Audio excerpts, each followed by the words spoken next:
Pak, perkenalkan nama saya Selamat Syahid. Nah, saya jurusan Pendidikan Agama Kristen. Saya mahasiswa dari IAKN Tarutung.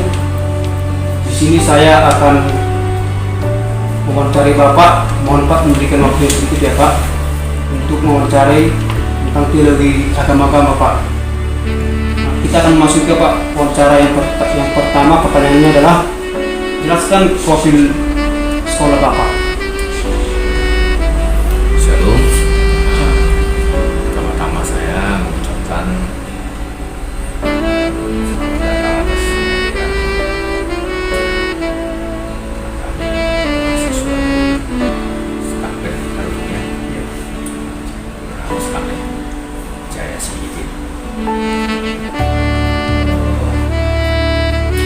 Sedikit mengenai latar belakang SMP. Pada tahun 1996 SMP ini didirikan bersama KMD yang letaknya di dekat kantor lurah Balai-Raja. Setahun kemudian terjadilah pembangunan di Jalan Fajar ini dan akhirnya pindah sendiri, tadinya menumpang di DKMD kantor kelurahan Balai-Raja, akhirnya pindah menjadi SMP Negeri 6 Pinggir, SMP Negeri 6. Setelah beberapa tahun kemudian terjadi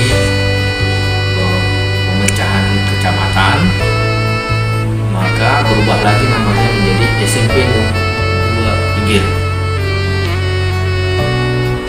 Pada awal-awal SMP 6 itu hanya satu-satunya SMP yang ada di pinggir ini,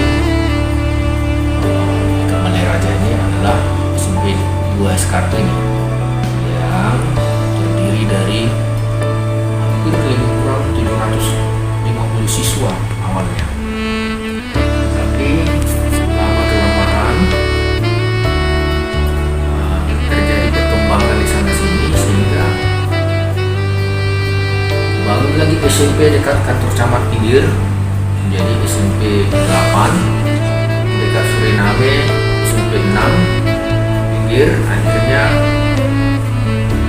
terbagi-bagilah orang-orang yang masuk, anak-anak yang masuk ke SMP ini, sehingga di tahun 2020 ini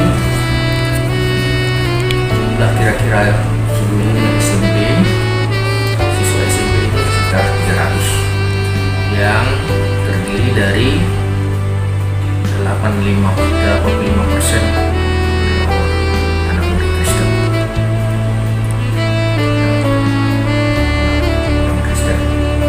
Kristen kebetulan Balai-Raja ini dihuni oleh Kristen. Kata SMP kita Dua Pinggir ini sudah mendapat nama beberapa kali menjadi SMP yang terbaik untuk ujian nasional. Ya, penghargaannya ada, dan itulah kira-kira kita selalu menaik dan sudah masuk tingkat adiwiyata kabupaten. Sekarang kami sedang menuju tingkat provinsi tingkat adiwiyata. Sedang mempersiapkan. SMP ini sudah akreditasi A. Nilai yang cukup bagus. Boleh kita lihat pembangunan di sana sini polos. Ada yang akreditasi baik. Itu Pak profil sekolah ya Pak, SMP Negeri 2 Pinggir. Selanjutnya Pak, jelaskan profil Bapak seorang guru agama. Ya, nama saya Suparyo. Saya sebagai guru agama Kristen sejak dari tahun 1997 di tempat ini. Umur selama 12 tahun, tahun 2007 diangkat menjadi ketua disiplin sampai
Pak, yang ketiga pertanyaan saya di sini, jelaskan bagaimana sebaiknya sikap umat Kristen memandang agama-agama lain. Kalau menurut pemikiran saya, pendapat saya, yang pertama, kita sebagai orang Kristen perlu mengetahui ajaran-ajaran agama. Hanya sekedar untuk mengetahui dulu, itu penting, karena dengan mengetahui kita akan bisa menghargai, kita akan bisa menghormati, kita akan bisa mengendalikan pikiran kita, perasaan kita untuk menghadapi saudara-saudara kita yang beragama lain dari kita. Ya, tapi kalau kita sama sekali tidak memiliki pengetahuan, kadang-kadang kita terlanjur untuk berbicara mendiskreditkan agama-agama lain, terlanjur menyinggung agama-agama lain, terlanjur jadinya kita untuk menghina, mengejek, mencemooh. Tapi kalau kita sudah mengetahui, mempelajarinya, sedikit banyaknya kita mengerti, sehingga kita memiliki sikap toleransi terhadap agama-agama lain. Berarti Pak, intinya itu saling menghargai Pak dan toleransi. Oke baik Pak, yang selanjutnya pertanyaan saya yang keempat, jelaskan pandangan apa hanya orang percaya kepada Yesus Kristus yang masuk ke dalam kerajaan surga secara eksklusifis, atau semua agama dapat ke surga secara inklusif? Kalau menurut pandangan keyakinan saya pribadi, agama, semua agama tidak menyelamatkan. Agama Kristen, organisasi tidak menyelamatkan. Yang menyelamatkan itu adalah pribadi, seperti Yesus, dia menjadi juru selamat.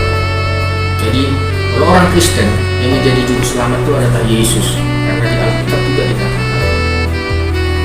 tidak ada yang sampai kepada Bapa kecuali melalui Aku.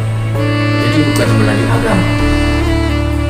Keyakinan kita itu bukan melalui agama yang dapat menyelamatkan kita, tapi melalui pribadi Yesus.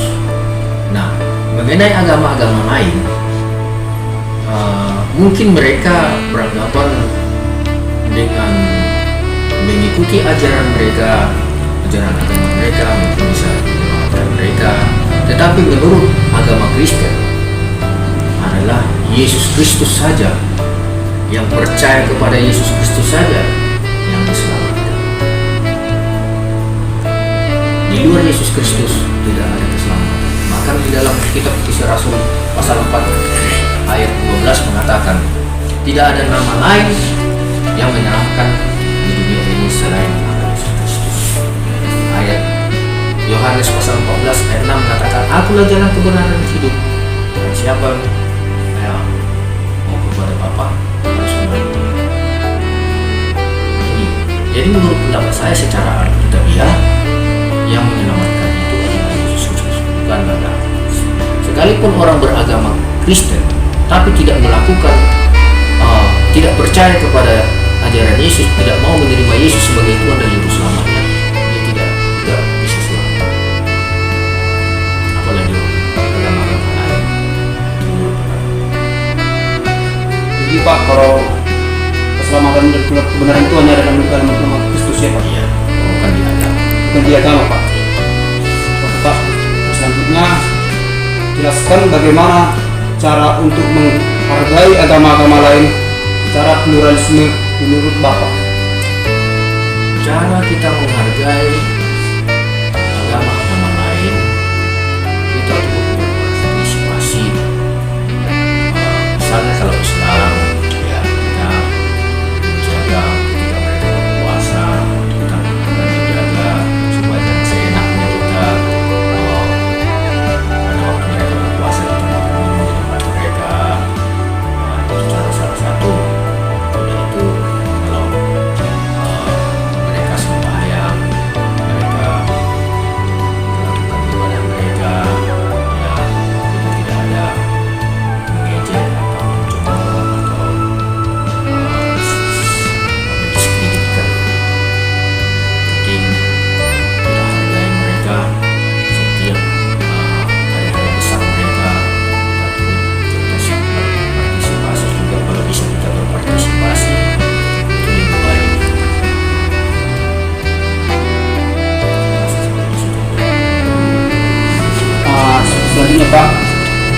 jelaskan kekerasan agama apa saja yang Bapak ketahui pernah terjadi baik di lingkungan tempat tinggal maupun nasional dan internasional. Pertama-tama di lingkungan tempat tinggal, kalau tempat tinggal yang saya tempati, jumlah ada Gimana Pak? terjadi kekerasan. Tapi kalau secara nasional kita dengar berita-berita terjadi di Poso,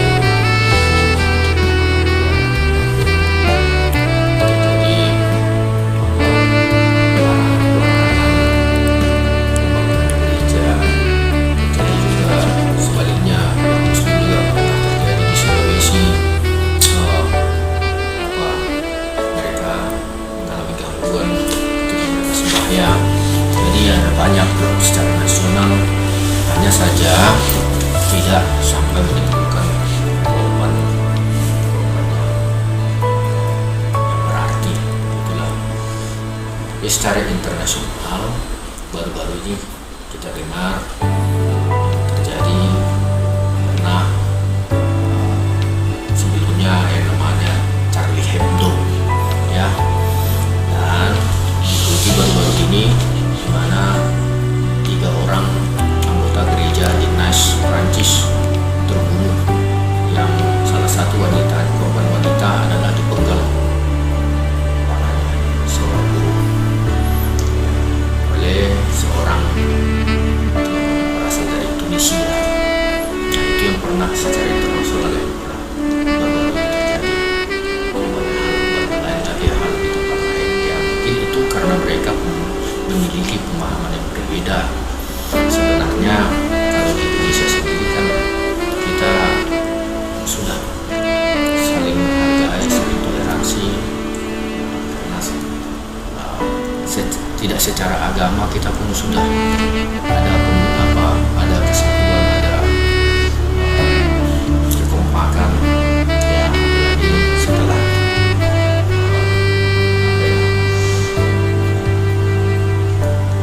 kekuatan pemerintah yang selalu mempersatukan di dalam negara kesatuan NKRI, kita terus berbeda. Jadi saling kasih, saling toleransi, jadi kasus-kasus kekerasan semacam ini yang terlalu bebas berbicara tentang perbedaan, mungkin jadi mencemooh, mendiskreditkan, sehingga terpancinglah emosi, tersulut emosi. Tapi kalau di Indonesia masih cukup bagus tentang hal toleransi.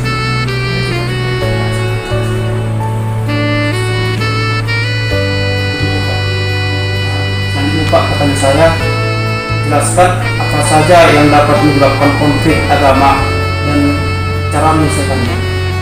Yang menyebabkan konflik agama ini pertama-tama sebenarnya yang pertama, ya, kita harus paham, harus tahu dulu ajaran agama-agama lain. Yang pada intinya semua ajaran agama itu mengajarkan kebaikan, tidak ada yang menebarkan kebencian dan permusuhan pada intinya. Jadi kita harus mengetahui dulu, pengetahuan. Jangan kita semata-mata terhasut dengan ajaran-ajaran yang kita tidak tahu.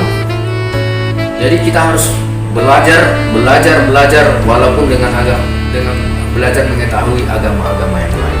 Sehingga dengan mengetahui agama-agama yang lain, ada kelebihannya, ada memang di sisi mungkin secara kekristenan kita mungkin kita menganggap ada kekurangan, tetapi sama orang lain bukan itu yang menjadi kekurangan. Tetapi walaupun ada semacam hal itu, karena kita sudah ada mengetahui ada kelebihan kebaikannya, maka sikap toleransi kita itu menjadi terbentuk. Tetapi kalau tidak ada pengetahuan, maka ada Alkitab mengatakan, liarlah rakyat apabila tidak ada wahyu. Wahyu itu artinya pengetahuan kebenaran. Kalau tidak ada pengetahuan kebaikan kebenaran, maka terjadilah yang kita tidak inginkan seperti pembunuhan dan kekerasan.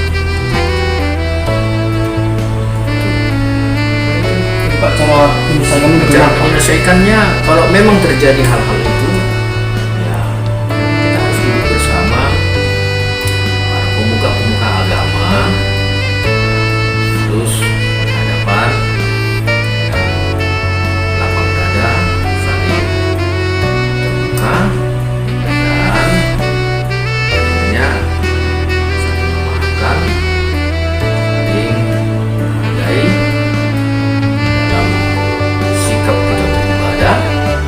Apapun yang dilakukan teman kita, saudara kita dari agama yang lain, kita harus bisa siap menerima,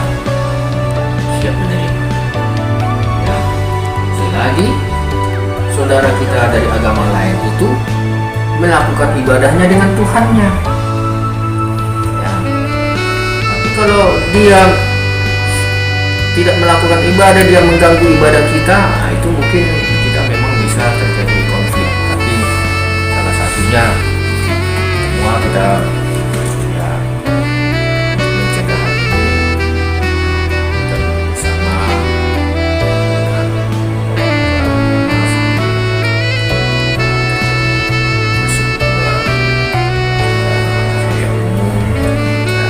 Memang akidah bisa berbeda, tetapi dalam hal-hal umum kita bisa sholat bersama. Ini salah satu mencegah terjadinya konflik.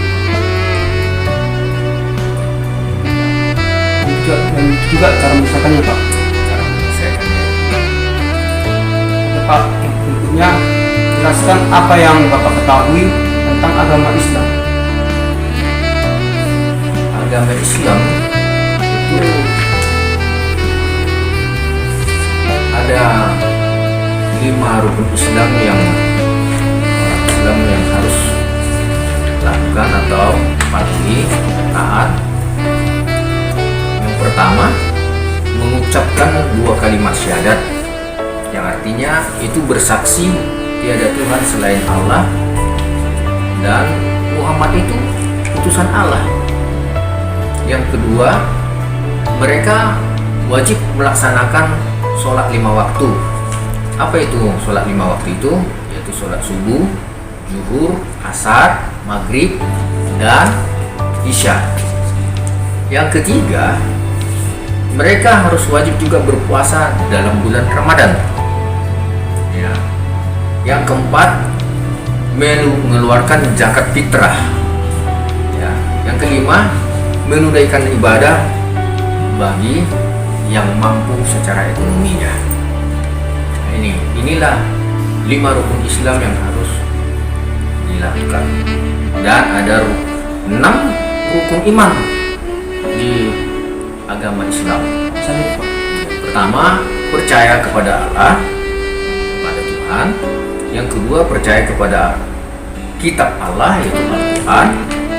Yang ketiga, percaya kepada malaikat Allah. Dan yang keempat, percaya kepada nabi-nabi dan rasul Allah. Yang kelima, percaya kepada hari kiamat. Dan yang keenam, percaya kepada qada dan qadar Allah. Artinya percaya kepada ketentuan Allah. Itu aja yang singkat yang saya bisa pahami. Bisa, Pak. Oh, yang ini, Pak, jelaskan apa yang Bapak ketahui tentang agama Buddha. Agama Buddha? Iya, Pak. Yang Bapak ketahui tentang agama Buddha. Agama Buddha, ya. Agama Buddha.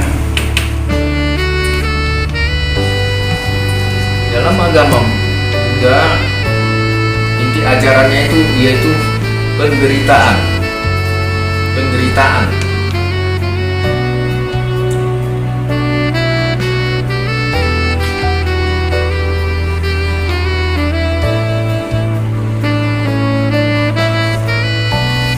Di agama Buddha diajarkan ada yang namanya ahimsa. Jangan melakukan kekerasan. Ya, itu ajaran agama Buddha. Jangan melakukan kekerasan.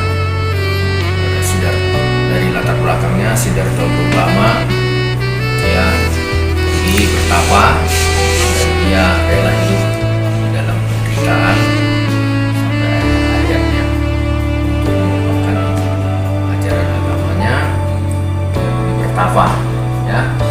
Nah, ada inti ajaran para Buddha itu yaitu tidak melakukan segala bentuk kejahatan, senantiasa mengembangkan kebajikan dan membersihkan batin. Itulah inti ajaran agama Buddha. Ya. Itu yang saya ketahui. Itu kan tahu ya Pak ya. Berikutnya Pak, ini yang terakhir Pak, pertanyaan saya. Jelaskan apa yang Bapak ketahui tentang agama Hindu ya Pak. Inti ajaran Hindu dikonsepkan ke dalam 3 kerangka dasar dan panca serada. Ya, 3 kerangka dasar itu terdiri dari tatiwa, yaitu filsafat, susila, yaitu tentang etika, upacara, yaitu yadinisa. Ya. Nah, di dalam agama Hindu itu juga ada kasta-kasta. Agama Hindu terbagi 3 kasta. Kasta Brahma, yaitu merupakan kasta yang terdiri dari para pendeta, pemuka agama, guru-guru. Nah, baru kasta yang kedua itu kasta Kastriya, merupakan kasta yang terdiri dari golongan raja, prajurit, dan bangsawan, para bangsawan. Baru kasta yang terakhir itu kasta Waisya, yaitu yang terdiri dari para pedagang, ya, pengrajin, guru-guru kelas menengah. Itu yang saya tahu. Oke Pak, cukup sampai sini Pak pertanyaan saya. Terlebih dahulu Pak, saya mengucapkan terima kasih banyak kepada Bapak sudah memberikan waktu untuk mewawancari Bapak. Sekian dari saya Pak, terima kasih, shalom.